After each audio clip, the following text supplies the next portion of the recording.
My sister took my brothers and I in when we were just 4 female, 5 male, 6 male, and she was only 19 at the time and did sacrifice a lot for us, including her boyfriend she'd been with since she was 12, who broke up with her when he found out that she'd be applying for custody of us because he wasn't ready to take on such a responsibility. My sister at one point in time was working 3 jobs to even be able to provide for us. I never went without food or clothes or even toys. But the one thing I went without was growing up in a nurturing environment. My sister was always stressed and irritable. I also felt like she had resentment towards us at times for having to be stuck with us rather than pursuing her dreams. Like for example, if we did something as small as spilling a glass of milk or breaking something, she'd have an overreaction yell and lecture us about how hard she works to get it and how we need to stop being so careless even if it was just an accident. My sister is now doing much better in life and no longer have to work and is happily married. She has a 2-year-old and is pregnant with her second. I've seen how she treats them and I can tell she loves them very much. I even watched her toddler spill a glass of milk and she was so calm and loving about it. She even jumped on this new gentle parenting trend. She wasn't like that with me, so I called her out on it in front of my brothers and her husband. I told her that it's unfair that I didn't get the gentle side of her, rather I got the harsh and cold side of her when I, 17, was just a child. She was shocked to hear me say that and started crying, saying she did her best with what she had. My brothers surprisingly stood up for her and told me that if she was that bad, then why am I still living with her?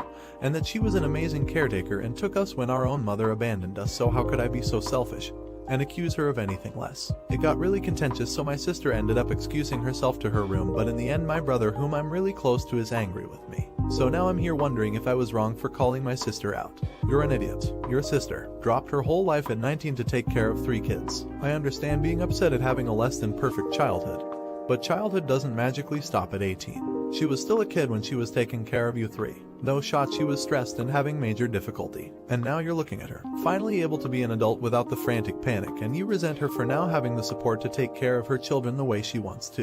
You're an idiot. I wanted to add her other option is that she didn't take her younger siblings in and they were placed in a foster home. You should be praising your sister for her selfless sacrifice she made for you all. Instead, you criticized her for her lack of patience with you and your siblings during that difficult time. You need an enlightenment to appreciate what you have instead of being focused on what you didn't have. Christ, you're an idiot. You're stressed out, overworked. Teenage sister wasn't the nurturing parent she's become as an adult, so you want her to treat her kids the same way. You should be apologizing, thanking her for giving up so much for you and praising her for somehow becoming a wonderful mother. Now for the next story. So I live in a quiet rural part of the world. There's lots of logging, hunting, trapping and mining that happens all around my neck of the woods, and honestly I'm fine with it. I work in a field that's affiliated with this kind of industrial work. However, I've worked hard to make sure I live far away from other people's BS so I don't have to deal with this kind of stuff, but of course my neighbor changed that. I moved to my home about 2 years ago, in the early summer. I'd always wanted to live here and it was perfect until the middle of my first winter here. While we were outside working, my younger dog ran off into the woods. Not uncommon for her, she likes to explore. But just after we started looking for her, we heard the sounds of an animal in distress not far from us.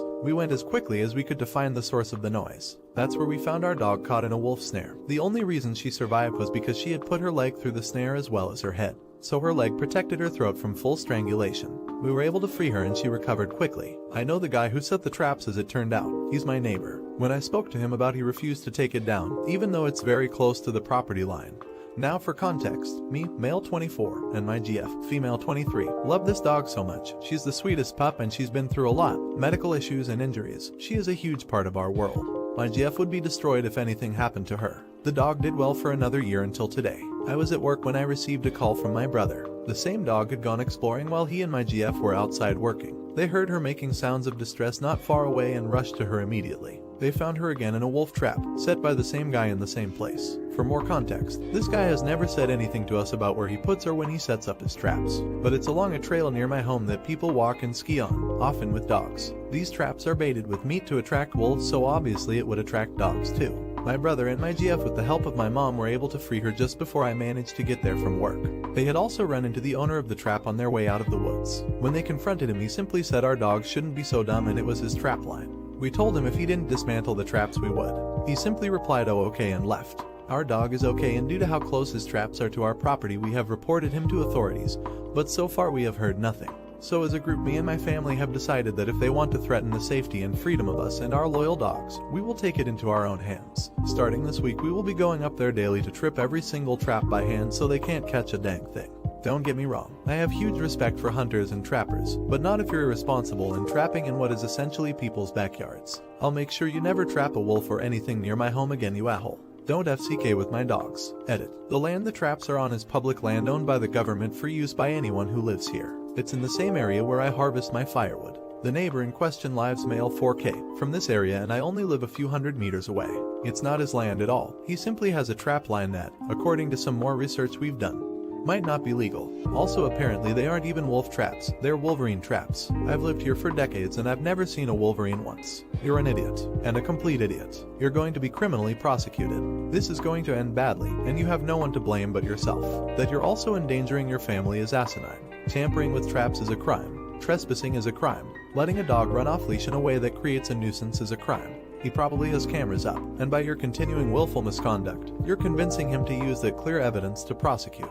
Googling your name will then bring up criminal violations, which employers won't like. You're now the terrible neighbor who moves from the city and tells all the rural people to stop doing legal things they've always done, because it inconveniences you. You're alienating not only your neighbor, but everyone he tells, and you're going to get the game wardens after you. You need to control your out-of-sight dog before it starts running deer, especially in winter. That calorie expenditure can lead to the deer's death. You're an idiot. Doing the same thing over and over again and expecting a different outcome is a sign of madness. Put up a fence or keep your dog on a leash or it will end up in another trap. You've let your dog get caught by the same trap twice. Now for the next story. We had been together for the past 2 years, an age gap of 6 years and a romantic heated relationship that started as colleagues when we worked together. A few months ago, he quit his job and a few weeks later told me that he doesn't think it's gonna work out between us. I asked why and he told me a few reasons that honestly made no sense. Still I started trying harder. Then he told me he wants to be free to date others but still wants to be sexually exclusive with me. I'm like a fool though. If I gave him his freedom by saying yes, he would realize that he does truly love me.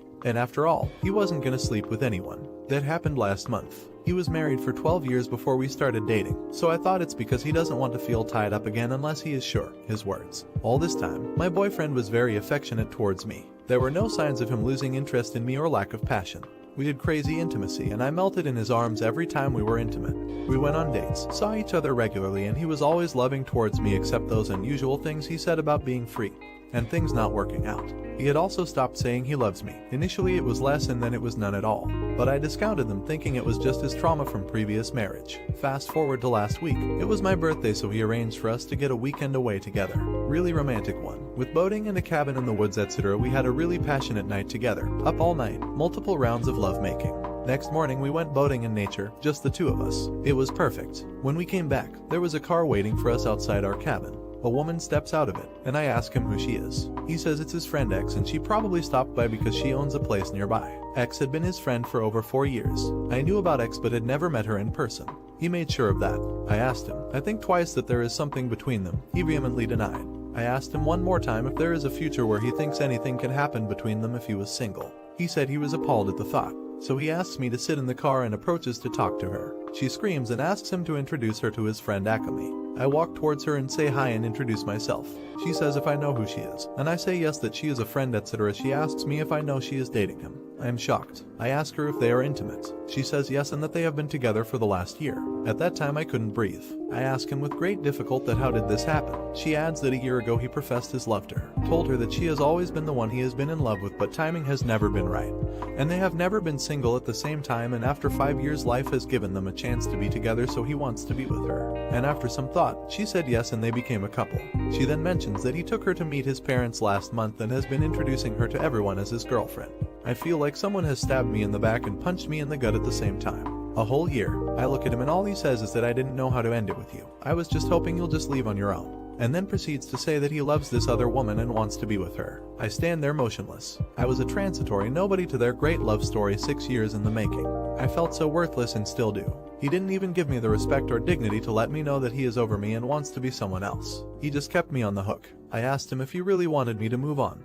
Then why do anything nice for me? Why this trip or anything? His answer was that he felt obligated and kind of sorry for me. His girlfriend then says that she also feels sorry for me. My self-esteem was shot and I feel my heart sinking. This person that I loved for 2 years didn't even think about me or my feelings even once as he did all of this. He made me the side girl and I didn't even know. And he didn't even want to be with me at all, just that he felt sorry for me. He bid me goodbye and they both left together. I was left alone in that cabin on my birthday. I cry every day. I did truly love him. I don't know why he did that, or how did he manage so well, or how could he fake his love and affection for me. I feel like a worthless piece of shit. A step in the ladder to someone better. I got so depressed that I couldn't get out of bed in the morning. I think about the past and all of the lies seem so obvious, but I trusted him so much. I also lost my best friend. Not an idiot. I'm so sorry. He was a piece of trash, terrible person. You deserve much better. The only good thing is now you know he cannot lie and deceive you anymore. Find someone you can trust and confide in, perhaps a family member. Get plenty of rest. Time will eventually heal your wounds. Not an idiot. Just a point. He was married for 12 years before you started dating. Had he separated from his wife and moved out before you started dating him? Or did he cheat on his wife with you? If he cheated on his wife with you, you already knew he was a cheater when you started dating him. A leopard doesn't change his spots. If he had already separated from his wife properly and then started dating you, you have my sympathy. You are going to find, in a few weeks, that you feel a whole lot better about this. He wasn't worthy of you. He will continue to cheat. He will cheat this new woman sooner or later.